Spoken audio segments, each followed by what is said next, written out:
Well, Professor Emma Vaast, welcome to the show.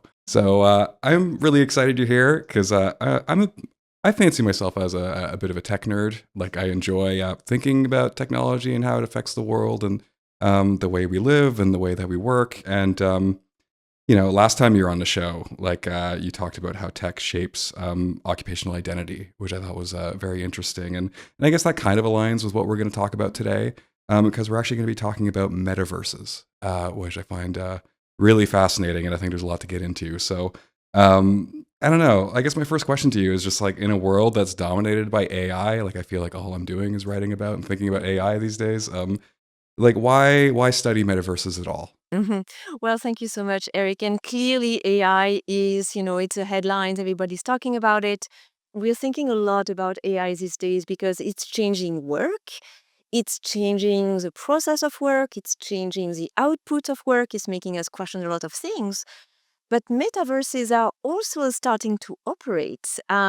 They're being used. There's a lot of situated uses around metaverses. So even though they are not the headline, they are still quite important, and they can have a big impact onto not just how we do work, but how we experience work. Yeah, that's really interesting. So you're saying that they're in use right now? Because that's really interesting. Can you give me some examples? Yes, they are in use from now. So I'm sure most people are familiar with metaverses in terms of immersive platforms in gaming. So, in gaming, immersive platforms are absolutely everywhere. In the world of work, they are actually used, but in a much more uneven way. So, it's not today, it's not tomorrow that people are going to be working 24/7 or 8 hours a day with an immersive platform. But there are there are pockets of use that are very intense. And there are certain contexts in which metaverses can be particularly useful in the case of onboarding employees who cannot be there physically yet. This is a good use of metaverses. Another big use of metaverses is for training. So there's a lot of immersive platforms for surgeons, for instance. So they're going to be putting their VR glasses and they're going to be starting to do surgery. Now, obviously, it's not surgery on a real person, but it is an environment that is simulated and that is almost augmented reality that is so precise and so clear that they can really learn how to do the surgery without having necessarily to yet perform on a person. There can also be uses of metaverses for collaboration, where you would have people who are co-located in the same room for a certain amount of time, and other people who, for many reasons, may not be in the same room. So you could have a mixed reality meeting with some people in the same room and other people who join via the platform, and this could help them feel more included. And when you have collaboration that is complex collaboration, that can be particularly helpful. Wow, that's really interesting. Well, that'll make Zoom meetings a whole lot more interesting if you can actually like engage with the person in 3 dimensions. That's Exactly, exactly. So now, obviously, um, metaverses so far, metaverses for work have encountered a bit of an uncanny valley. You've probably seen Meta being a little bit criticized or even mocked for its avatars that were missing legs. And so there was this idea that, well, the metaverse doesn't seem so exciting. I don't like Zoom, but at least I can recognize my colleagues. Um, the pace of innovation in immersive platforms is extremely high. And so this uncanny valley aspect is likely to be overcome fairly fast. yeah, that's interesting. And have you tried it before? Yeah, I've had a couple of experiences. Clearly, the idea is not to replicate what's happening in a regular face-to-face, physical sociomaterial interaction. But there is something very interesting about being able to create a sense of proximity, regardless of geographical proximity. And the potentials are very interesting. So again, I don't think it's going to drastically change the way we work, the way we do meetings, face-to-face meetings, Zoom meetings, whatever format they have are there to stay. But I think it's likely that the innovation in immersive platform will be such that there might be more coming up in the future. Wow, that's really interesting. So, I mean, obviously, I mean, this has so many implications for just like what it means to be a person and how to interact with each other. I mean, so we already have one layer right now where, like if we're using Facebook or Instagram or any other of these social media platforms, like it's already a very flattened experience, like human experience, and it's kind of turning all these social interactions into these data points that can be commodified and farmed for advertising purposes. But and so when I think of the metaverse, I think about that, but just like just like amplified to the nth degree. And but you looked at this in the workplace. What makes a metaverse work oriented versus something that's more social or gaming oriented, for example? Mhm. I think this is a fantastic question. I will try to address it first by saying that it's exhausting to be a worker in 2026. No matter what, it's exhausting, right? We need to do impression management all the time. We need to do impression management when we are in a face to face meeting, when we are on a Zoom meeting, when we are on social media.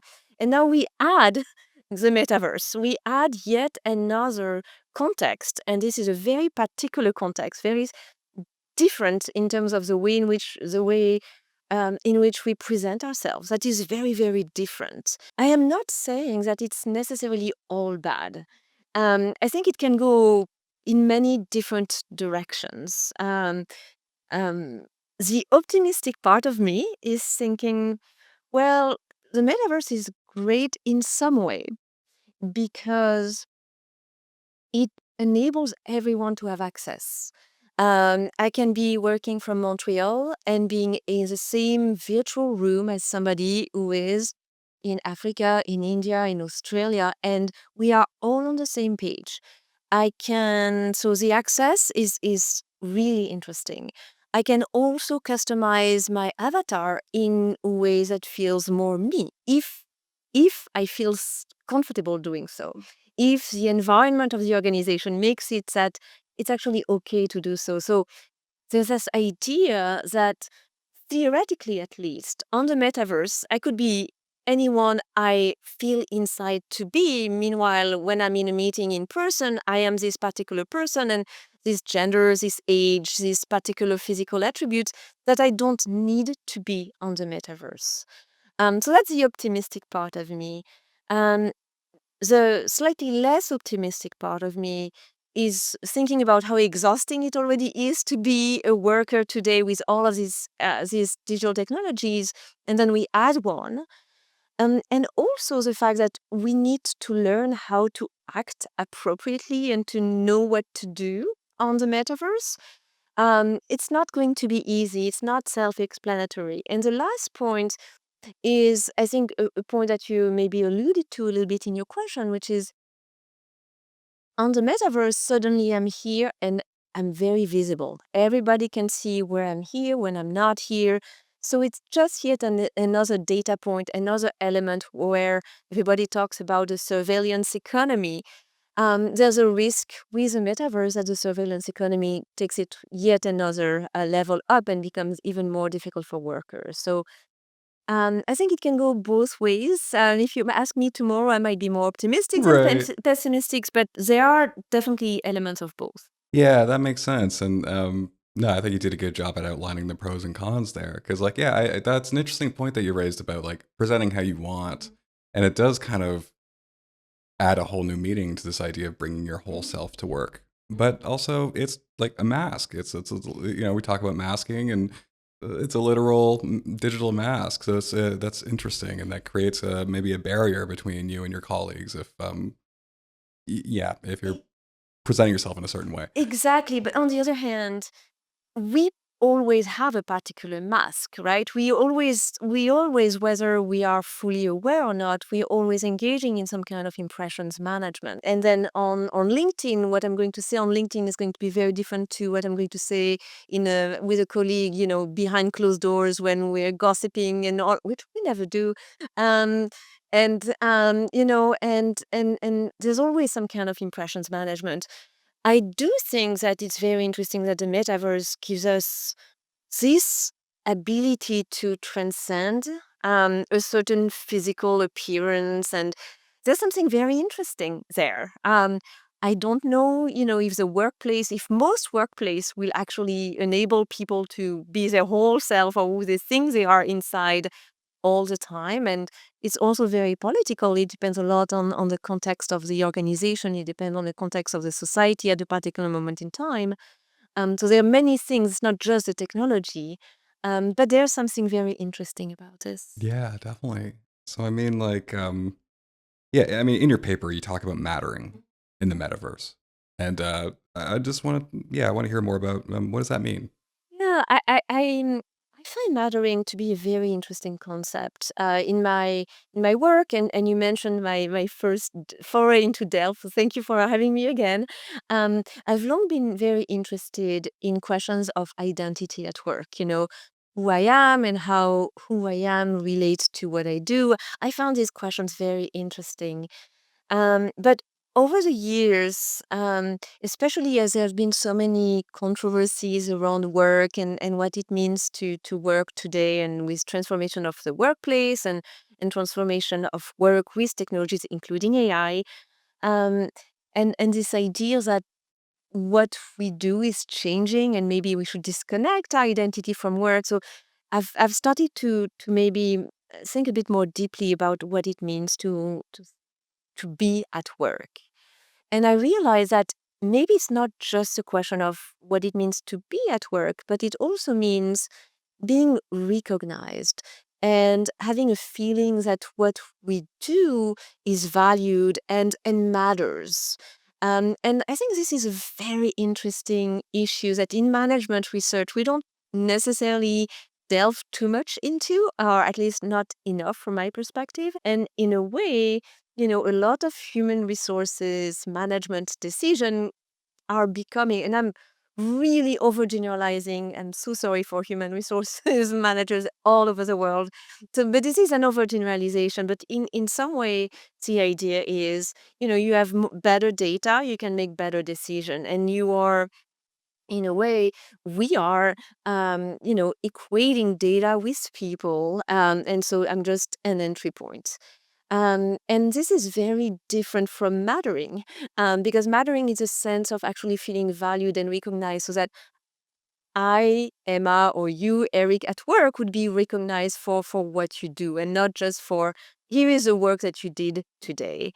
And I think there's a very interesting tension with digital technologies, which is they make people work more productively. Usually they increase the intensity of the work, and they make us all work, I want to say, better. Um, Debatable, but lots of questions about it. So question mark all over. But they change the work that we do, but they also tend to datify everything.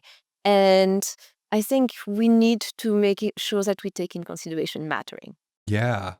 So I guess there's mattering in terms of the work that you do, and then there's a mattering of like just as a person. Like, Exactly. if I have a if some if a family member Hmm. passes away, like you can should feel safe enough to be able to ask your supervisor or yeah, your HR representative to take time off. But how does something like that work in the metaverse? Yeah, so exactly, and this is where the tension really shows up very acutely, because again, with the metaverse, suddenly, everybody is visible, um, which is both amazing because everybody is technically on the same level, it greater access. If I do a good job, you should be able to recognize it. At the same time, a lot of, the hierarchies, the social dynamics also get reproduced very, very fast. And Right. if there is some kind of way in which my work is not recognized, or I do feel that my work is not recognized, it's actually going to be anti-mattering instead of mattering.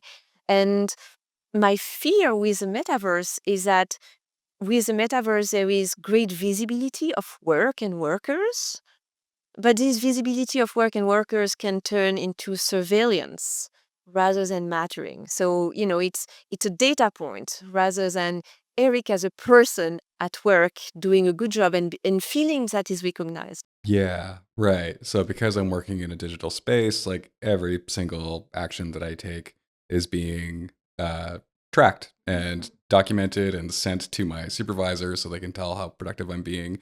But that's not necessarily the same as my supervisor walking up to me and being like, "Hey, you did a great job on that story last week. Like, you should feel good about that."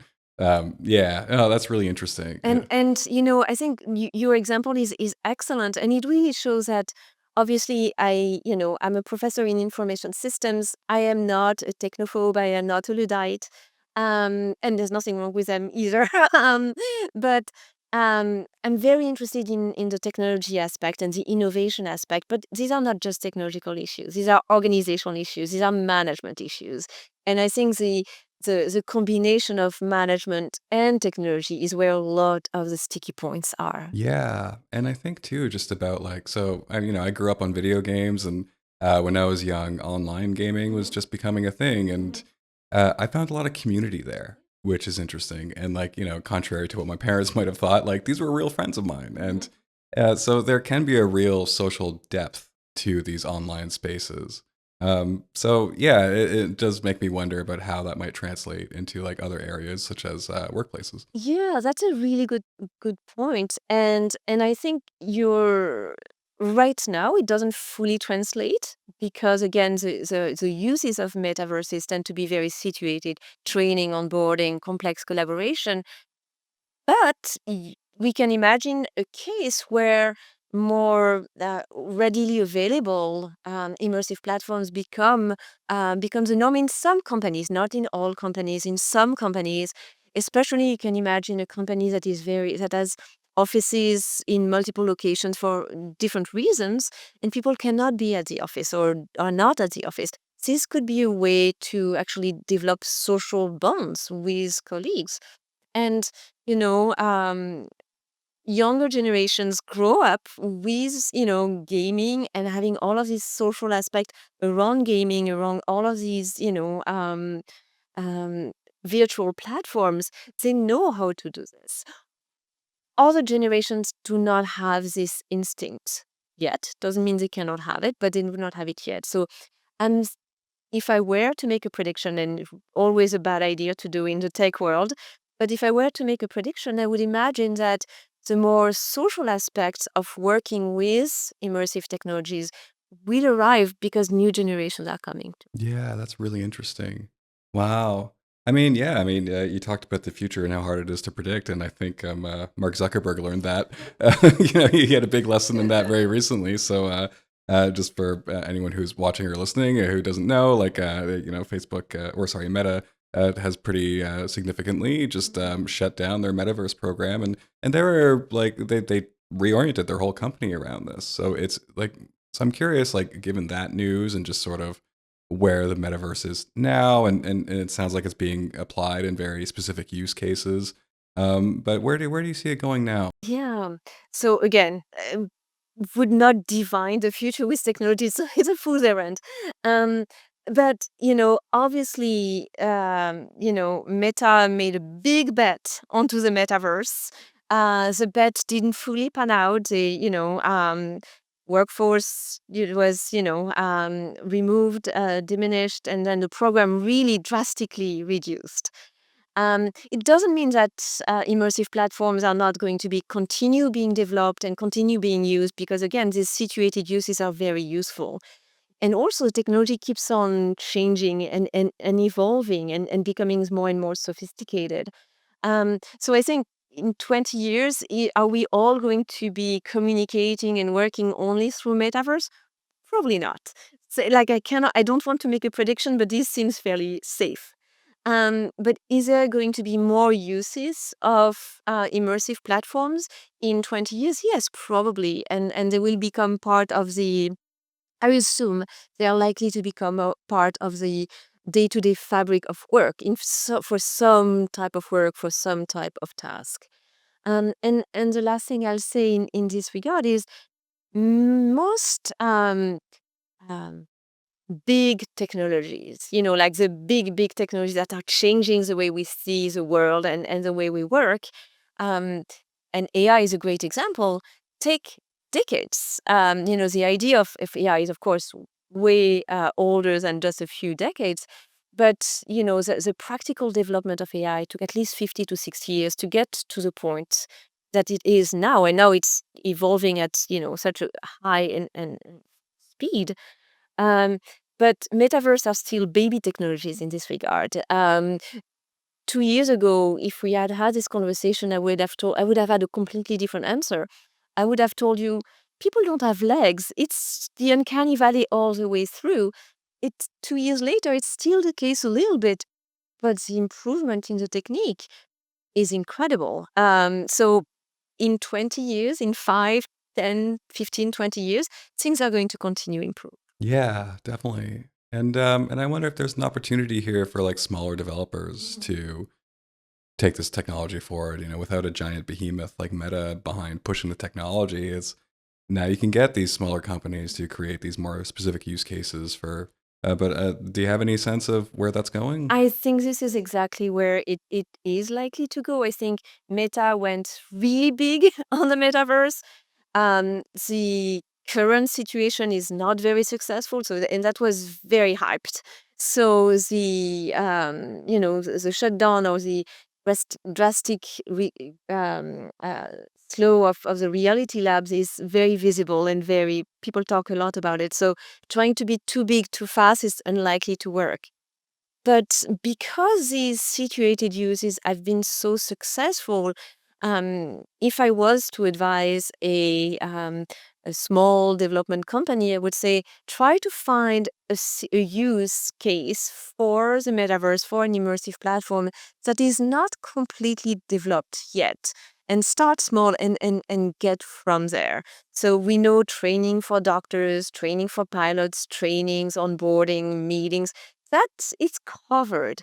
There must be another situated use. I do believe probably that, the social aspect, things that you mentioned that you grew up with video games, that there was a social element. It should not be too hard to replicate within the workplace. And then you get a new dimension to how you interact at work with immersive technology. So if I was to make a bet, that would probably be there. Yeah, that's really interesting. Well, maybe next time we talk, it'll be through yeah, through an immersive platform. Looking forward to Yeah, it. the Metaverse podcast. That's you heard it here first. Cool. Well, Professor Emma Vaast, thank you so much. This is really fascinating stuff. And for anyone who wants to read your paper, I'm going to put a link in the show notes so they can go check it out. It's a very fascinating read. Highly recommend it. Thank you so much. Really appreciate it. Thank you so much, Eric. Your questions were fabulous.